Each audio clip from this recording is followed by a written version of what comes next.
नमस्कार साथियों, आज मैं लेके आया हूँ आप लोगों के लिए एक नया अध्याय। जैसा हमने पिछले अध्याय में चर्चा की थी कि हम अगले आने वाले अध्याय में बात करेंगे दास्ता के बारे में।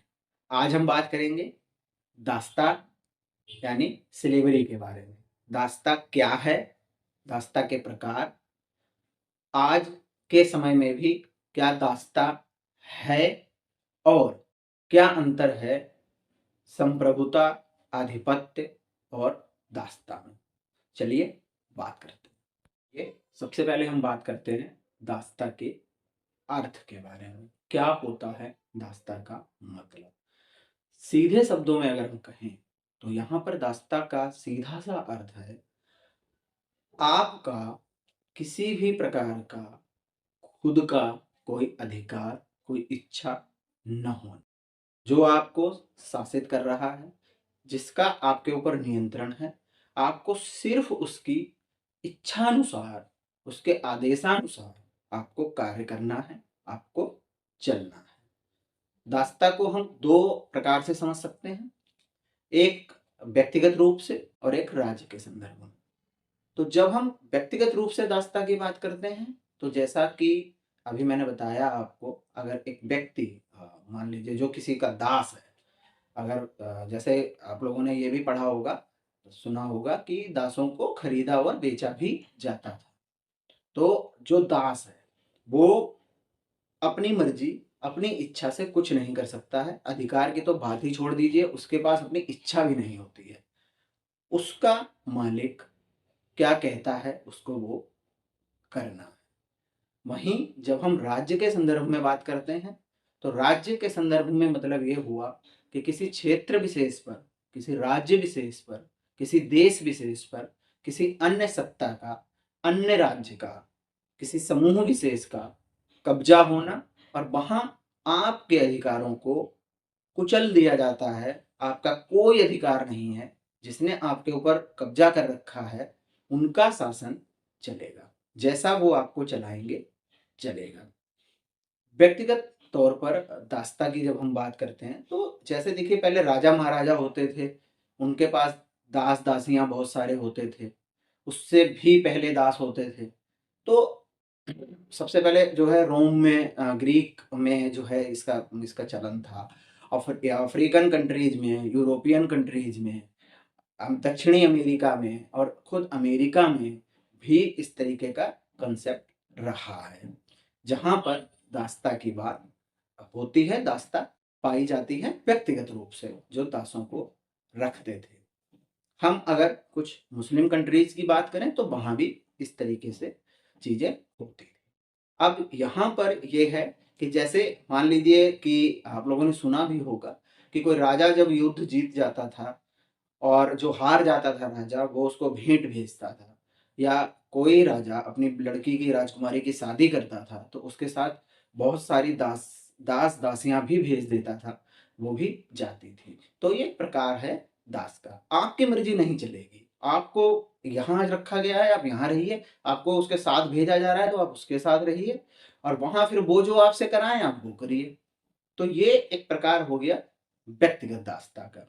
वहीं दूसरी तरफ जब हम बात करते हैं राज्य के संदर्भ में, तो वहां पर मतलब ये है कि राज्य में, आपके राज्य में, आपका राज्य आपका है, भूभाग आपका है, लोग आपके हैं, लेकिन आपके ऊपर आंतरिक और बाहरी रूप से, दोनों तरीकों से शासन, नियंत्रण या कब्जा है किसी अन्य संस्था का। तो अगर अब हम राज्य स्तर पर बात करते हैं दास्ता की, तो आप लोगों ने ये सुना होगा, जाना होगा, पहले पढ़ा होगा, जानते होंगे आप कि जैसे पुर्तगाल के लोग थे, डच लोग थे, डेनमार्क के लोग थे, जिनको डेनिस कहा जाता है।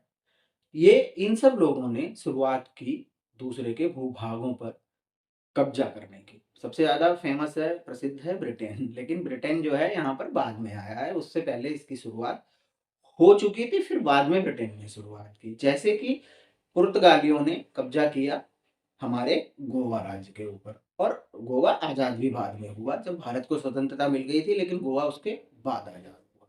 उसका कारण यही था कि वहाँ ब्रिटिश का ना होकर के पुर्तगालियों का शासन था।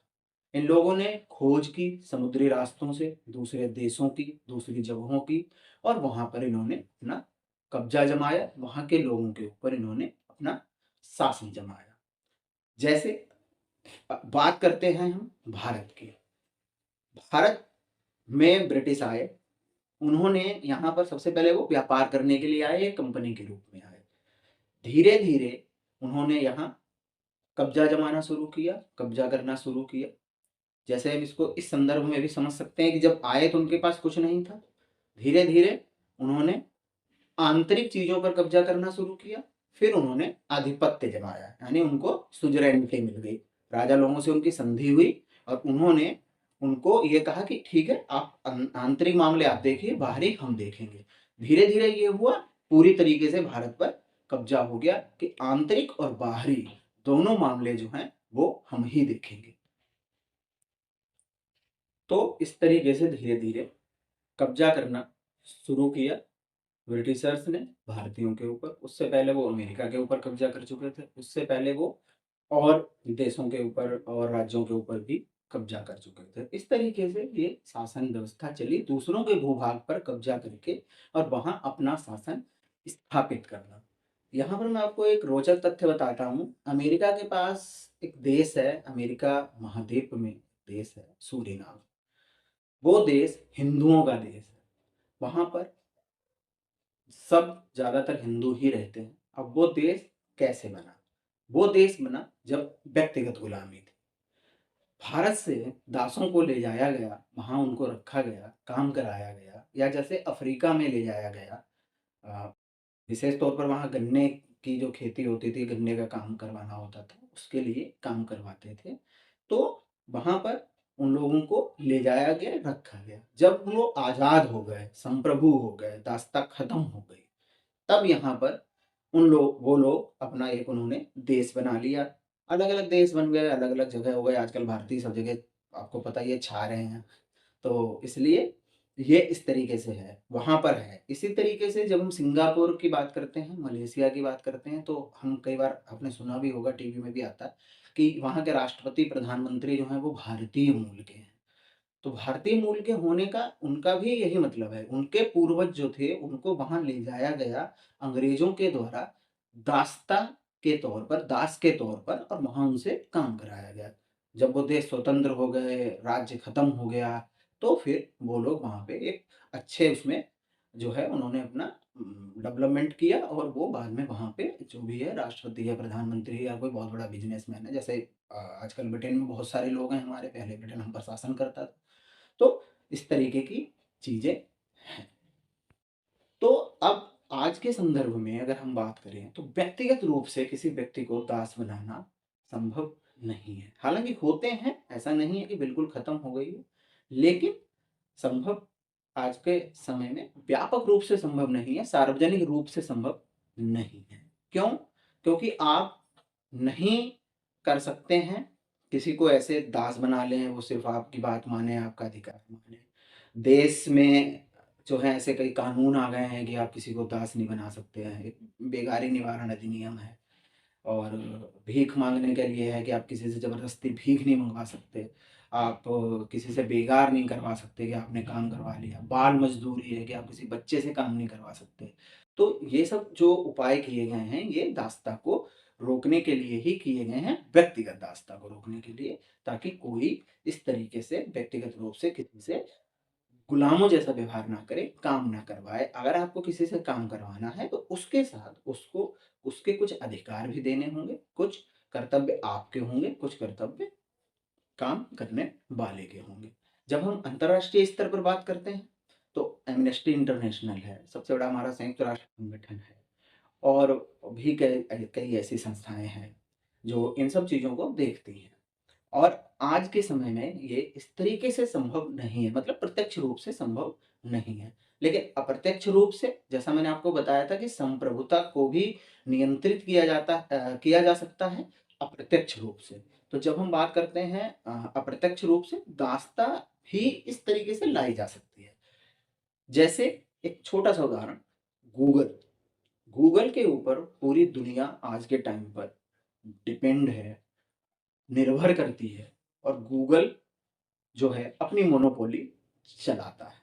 आपको अगर गूगल का इस्तेमाल करना है तो आपको गूगल की नियम और शर्तें माननी होंगी। तो ये क्या है? ये एक तरीके का दास्ता ही है कि हम उनके ऊपर निर्भर हैं, उनके अधीन हैं इस फील्ड में, इस चीज़ विशेष में। आखिर में हम बात करेंगे संप्रभुता, आधिपत्य और दास्ता।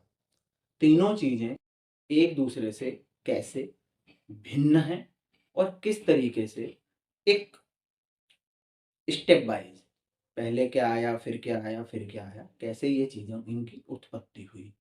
सबसे पहले दास्ता थी, जैसा कि मैंने आपको बताया, अभी वीडियो में बताया। तो दास्ता होने के बाद फिर ये कॉन्सेप्ट आया कि भई ऐसे आप किसी को नहीं रख सकते हैं, ये मानवीयता के खिलाफ है, मानव अधिकारों के खिलाफ है। और उसके बाद जो है फिर हम लोगों ने उनको अधिकार दिए कि ठीक है, हम आपको अधिकार देते हैं, शासन लेकिन मेरा ही रहेगा, लेकिन आप जो है वो कार्य करिए अपने आंतरिक मामलों में। और आप जैसे कि आप देश से बाहर नहीं जा सकते, आप इस राज्य विशेष से बाहर नहीं जा सकते, जगह विशेष से बाहर नहीं जा सकते, लेकिन आपके साथ गुलामों जैसा व्यवहार नहीं किया जाएगा। तो ये इस तरीके से गुलामी से हम थोड़ा-सा बढ़े आगे आधिपत्य की तरफ। आधिपत्य जब आ गया तो फिर बाद में ये चर्चा हुई, ये बात उठी कि क्या हम ऐसे ही अधीन रहेंगे, किसी के भी अधीन क्यों रहें हम? हमारी ज़मीन, हमारा भू-भाग, हम यहाँ रह रहे हैं, तो यहाँ की शासन व्यवस्था, यहाँ की सरकार, यहाँ का जो नियंत्रण है वो हमारे ही पास होना चाहिए। यानी जब राजशाही से हम राजशाही या इस प्रकार की शासन व्यवस्थाओं से हम आगे बढ़े लोकतंत्र की तरफ, तब यहाँ पर कॉन्सेप्ट आया संप्रभुता का कि आंतरिक और बाहरी दोनों मामलों में हम स्वतंत्र होंगे, हम अपने निर्णय अपने आप लेंगे और जो भी जो है सत्ता होगी, वो निहित होगी हमारे ही लोगों के बीच में, या जो शासन व्यवस्था हमने बनाई होगी, या जैसे मैंने बताया था संप्रभुता वाले टॉपिक में कि भारत की सारी संप्रभुता निहित है संविधान में, संविधान सर्वोच्च है। इस तरीके की व्यवस्थाएँ बनानी शुरू हुई। तो इस तरीके से दासता, दासता के बाद फिर आधिपत्य, आधिपत्य के बाद संप्रभुता की संकल्पना आई। उम्मीद करता हूँ आप लोगों को वीडियो पसंद आया होगा। धन्यवाद।